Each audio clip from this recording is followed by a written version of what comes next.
the sound of tires on wet asphalt. Blue and red lights flashed in the rearview mirror, splashing against his face. He'd only been driving home from work. Music low, seatbelt on, nothing unusual.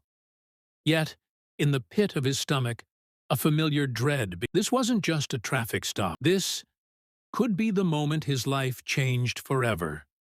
Malik had spent the entire day fixing cars at the small garage where he'd worked since high school. The smell of oil clung to his clothes, and his hands bore tiny cuts from stubborn bolts. It was a normal Wednesday. No drama, no rush. He'd promised his mother he'd be home in time for dinner. The neighborhood between the shop and his house wasn't the safest, but he knew every streetlight, every corner store owner by name. Still, there was always one unspoken rule: never give anyone a reason to stop you. His father had drilled it into him. Keep your hands visible. Speak respectfully. No sudden moves.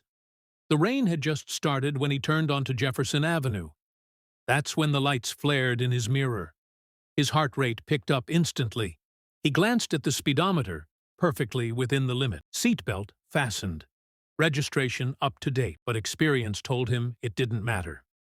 He pulled over, rolling the window halfway down, trying to steady his breathing.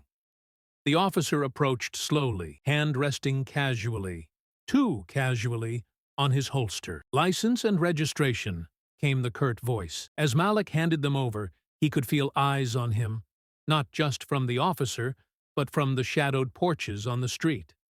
He'd seen this story before. He knew how it could end. The officer didn't walk back to his cruiser. Instead, he leaned closer, scanning Malik's face like searching for a crack in a mask. "Step out of the vehicle." The words landed like a hammer blow. No explanation, no reason, just an order. Rain tapped harder against the hood. Malik hesitated, feeling the cold air rush in as he opened the door. His sneakers met the slick pavement. Two more officers appeared from somewhere, silent, watchful. Their hands hovered near their belts, their gazes fixed. "Where are you headed tonight?" "Home, from work." "That right? Mind if we check your car?" He'd heard the trap before. Say yes? They tear your life apart. Say no, and suddenly, you're hiding something. "I don't consent to a search," he said quietly, voice barely steady. One of them smirked. "Why not?" "Got something we should know about?" A flash of lightning lit the street. Neighbors had come to their windows now, their silhouettes barely visible behind glass. Phones were being raised. Every muscle in Malik's body screamed to get this over with, but he knew one wrong move, just one, could turn him into another headline. And yet, something was different this time. He wasn't alone. The eyes watching weren't just curious. They were witnesses. And witnesses had power. But power didn't always mean safety, because the tension in the air felt electric, and it was about to break. The officer's tone sharpened. "Hands where I can see them." Malik's palms shot upward, the cold rain trickling down his forearms. One officer stepped closer, his hand tightening on the grip of his gun. "You match the description of a suspect," he said, eyes narrowing. "What suspect?" Malik asked, his voice cracking from the mix of fear and disbelief. "Don't talk. Just keep your hands up." The night seemed to slow. Sirens wailed faintly in the distance, drawing nearer, though Malik couldn't tell if they were coming for him or for something else entirely. He could feel his heart pounding against his ribs, every beat echoing in his ears. If this went wrong, his mother wouldn't get a phone call. She'd get a knock at the door. One of the neighbors shouted from their porch, "Leave him alone!"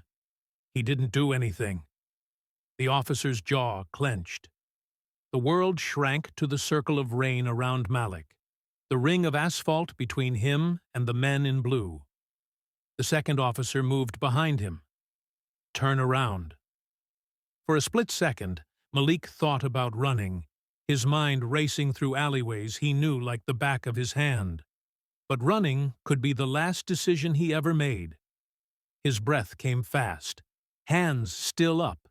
Every nerve screamed at him to survive the next 60 seconds. Would they see him as a man or as a threat? And would he live long enough to find out? The sirens grew louder until a fourth car pulled up. A supervisor stepped out, older, calmer. He spoke quietly to the first officer, eyes flicking toward Malik, then back again. After a tense exchange, the words came Malik had been silently praying for. "You're free to go. No apology. No explanation. Just release." Malik got back into his car, gripping the steering wheel so hard his knuckles whitened. He drove the rest of the way home in silence, the rain blurring streetlights into streaks of gold. He made it home that night, but not unchanged. The fear, the humiliation, the knowledge that his life had balanced on a knife's edge, it would stay with him forever. And he wasn't alone. This wasn't just one story. It was the story of millions. A story that echoes in every unjust stop, every false accusation, every time a mother waits for a son who's late and fears the worst. Racism isn't always caught in a headline.